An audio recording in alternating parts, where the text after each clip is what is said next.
7 دنوں میں ایک دن بابرکت بنایا، وہ جمعہ کا ہے۔ اللہ تعالیٰ نے قوم یہود سے کہا کہ میرے علم میں ایک دن ہے بہت برکت والا، وہ تم ڈھونڈو اور چن لو۔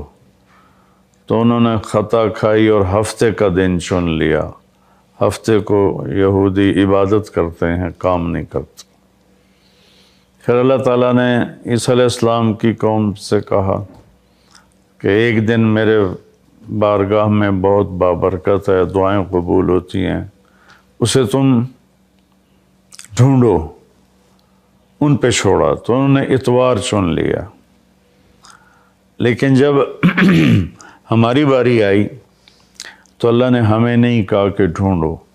اللہ نے اپنے محبوب کی محبت میں جناب رسول اللہ صلی اللہ تعالیٰ علیہ وسلم کی طفیل اللہ تعالیٰ نے ہمیں خود بتا دیا کہ وہ جمعہ کی رات ہے اور جمعہ کا دن ہے۔ یہ سب سے بہترین دن ہے جمعہ کا، اور پورے سال کے لحاظ سے جمعہ کی رات سب سے بہترین رات ہے۔ خصوصی طور پر پھر شب قدر سب سے اعلیٰ ہو جاتی ہے، لیلۃ القدر سب سے اعلیٰ ہو جاتی ہے۔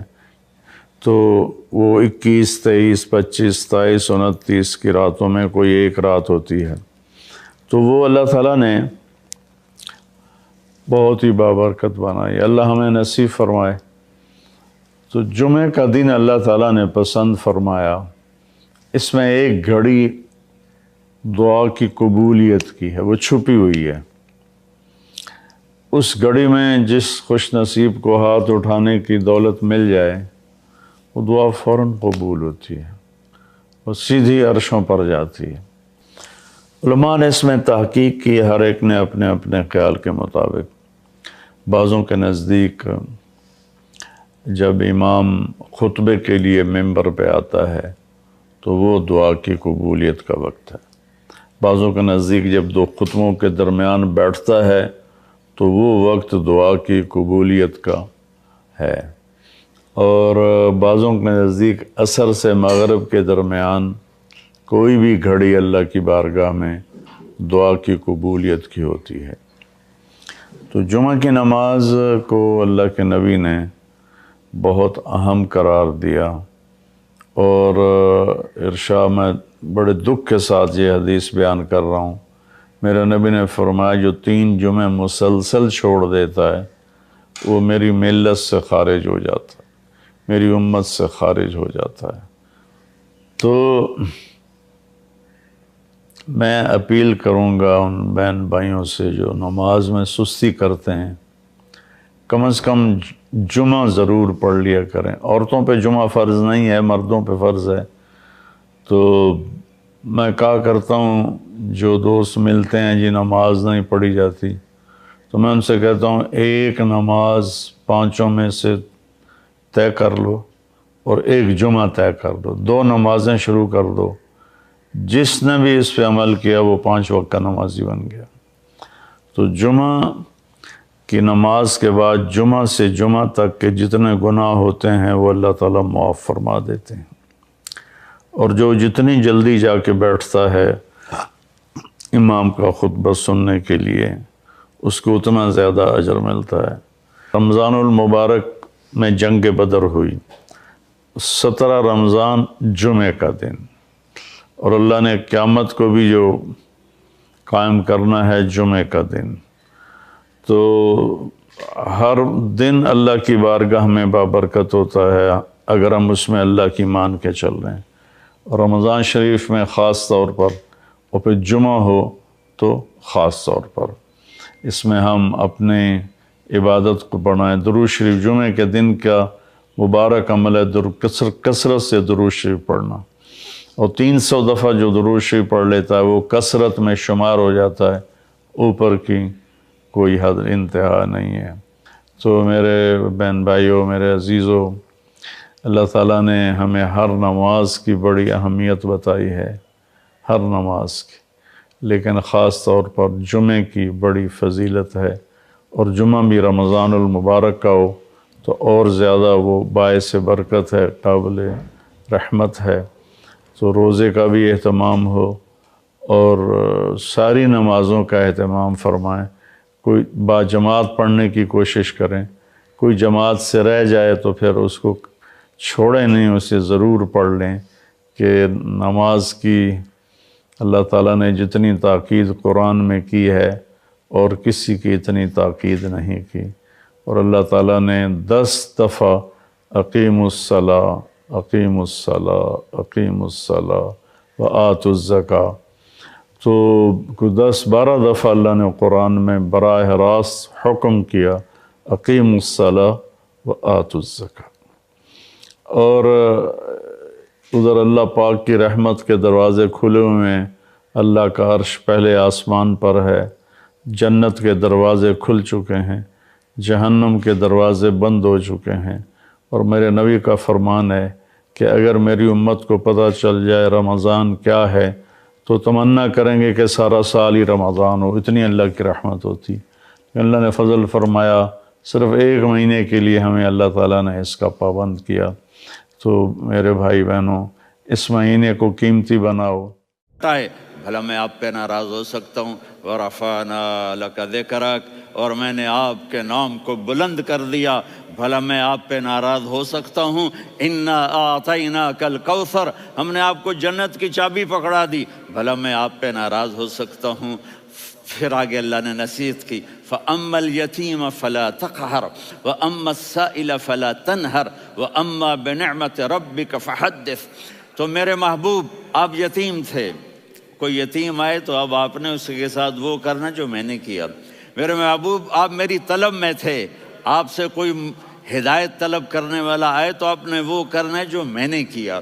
اور میرے محبوب، میں نے آپ کو ایک مالدار گھرانے میں شادی کروائی، تو آپ بھی اپنے رب کی نعمتوں کو لوگوں کو بیان کریں۔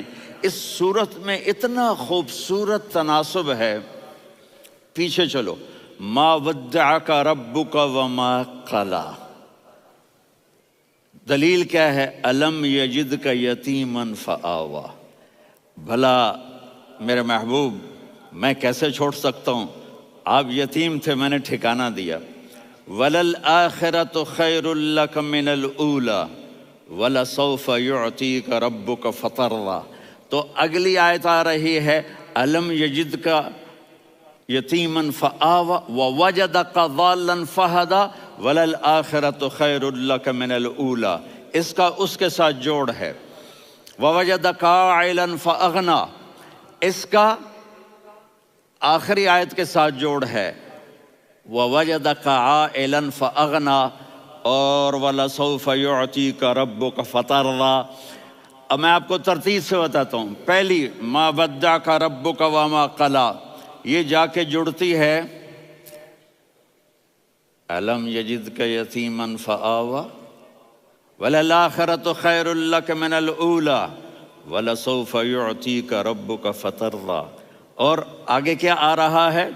وَوَجَدَكَ ضَالًّا فَهَدَىٰ وَوَجَدَكَ عَائِلًا فَأَغْنَىٰ، یہ تین کا سیٹ ہے۔ مَا وَدَّعَكَ رَبُّكَ وَمَا قَلَىٰ، یہ جا کے جڑتا ہے أَلَمْ يَجِدْكَ يَتِيمًا فَآوَىٰ وَلَلْآخِرَةُ خَيْرٌ لَكَ مِنَ الْأُولَىٰ، یہ جا کے جڑتا ہے وَوَجَدَكَ ضَالًّا فَهَدَىٰ وَلَسَوْفَ يُعْطِيكَ رَبُّكَ فَتَرْضَىٰ، یہ جا کے جڑتا ہے وَوَجَدَكَ عَائِلًا فَأَغْنَىٰ۔ پھر اگلی تین ان اوپر والی تین سے جڑتی ہیں میرے محبوب۔ أَلَمْ يَجِدْكَ يَتِيمًا فَآوَىٰ، فاللہ تعالیٰ آگے فرما رہا ہے فَأَمَّا الْيَتِيمَ فَلَا تَقْهَرْ۔ سبحان اللہ، کیسے پرویا ہے میرے رب نے، کس خوبصورت انداز میں اس کو پرویا ہے۔ اس کے آگے آتا ہے کہ وَوَجَدَكَ ضَالًّا فَهَدَىٰ، تو لکھ رہا فَأَمَّا السَّائِلَ فَلَا تَنْهَرْ، میں نے آپ کو اپنی طلب میں اپنا آپ دکھایا۔ آپ کے پاس لوگ طلب لے کر آئیں گے تو آپ نے ان کو ڈانٹنا نہیں، ان کو ہدایت کا راستہ بتانا ہے۔ وَلَسَوْفَ يُعْطِيكَ رَبُّكَ فَتَرْضَىٰ وَأَمَّا بِنِعْمَةِ رَبِّكَ فَحَدِّثْ۔ یہ سورۃ والضحیٰ میں گم ہو جاؤں گا، مجھے تو تھوڑا آگے یہ بتانا ہے کہ میرے نبی سے محبت کیوں نہ کریں، کہ ان سے اللہ پیار کر رہا ہے، ان سے اللہ محبت. قرآن نے قسمیں اٹھائی ہیں. قرآن کی سب سے پہلی قسم سورہ نساء، اور قرآن کی سب سے آخری قسم والعصر ان الانسان لفی خسر. اور قرآن نے جتنی قسمیں اٹھائی ہیں ان میں یہ قسم سب سے خوبصورت ہے. فلا وربک فلا وربک لا يؤمنون حتى يحكموك فيما شجر بينهم ثم لا يجدوا في انفسهم حرجا مما قضيت ويسلموا تسلیما. اے میرے محبوب، مجھے آپ کے رب کی قسم. اب تھوڑا غور فرمائیں. اللہ میرے نبی کا رب ہے، اللہ ہم سب کا رب ہے. اللہ اپنے حبیب سے فرما رہے ہیں مجھے آپ کے رب کی قسم.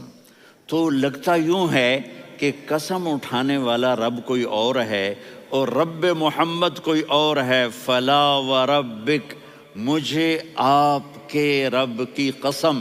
یہ عربی میں جب محبت کی انتہا ہو تو یوں بات کی جاتی ہے. یہ محبت کی انتہا جب اللہ پیار کرتا ہے تو ہم کیوں نہ کریں. میرے محبوب، مجھے آپ کے رب کی قسم. لا یؤمنون، یہ آپ ٹورانٹو والوں کو بتا دیں، حتی یحکموک فیما شجر بینہم، جب تک آپ کی غلامی میں نہیں آئیں گے، جب تک آپ کا عشق اور محبت نہیں ہوگا، میں ان کے ایمان کو قبول نہیں کروں گا. اس پر ایک واقعہ سناتا ہوں.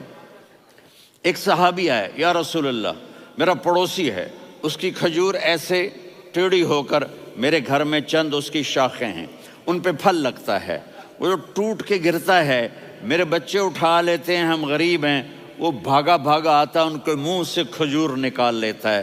اس کو کہیں کہ بچوں پر اتنی زیادتی نہ کرے. آپ نے اس کو بلایا، وہ منافق تھا. آپ نے اس سے فرمایا بھئی ایک سودا کرتے ہو؟ کہا جی کیا؟ کہا یہ کھجور مجھے دے دو اور اس کے بدلے جنت میں کھجور لے کے دوں گا.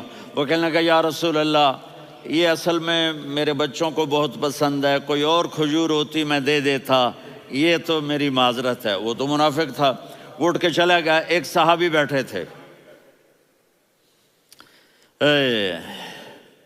وہ کہنے لگے یا رسول اللہ، اگر میں وہ کھجور لے کے دے دوں تو مجھے جنت میں لے دیں گے؟ ان کا نام ہے ابو الدحداح. آپ نے کہا ہاں، تو مجھے لے کے دے دے، میں تمہیں لے دوں گا. وہ اس کے پیچھے چلے گئے. اے بھائی کتنے میں بیچو گے؟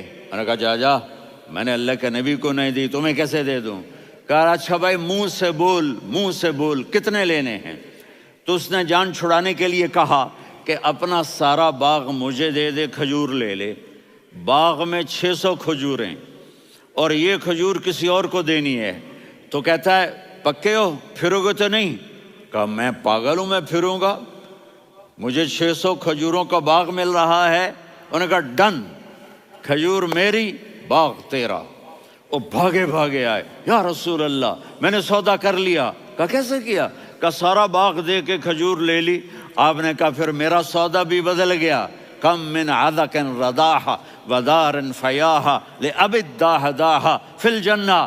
میرے ساتھی، میں اپنی آنکھوں سے دیکھ رہا ہوں کہ اللہ نے تیرے لیے جنت میں ایک گھر نہیں محل بنا دیے سینکڑوں، اور ایک باغ نہیں ہزاروں باغ تیرے لیے تیار کر دیے. یہ ہے ایمان کی نشانی، یہ ہے محبت کی نشانی.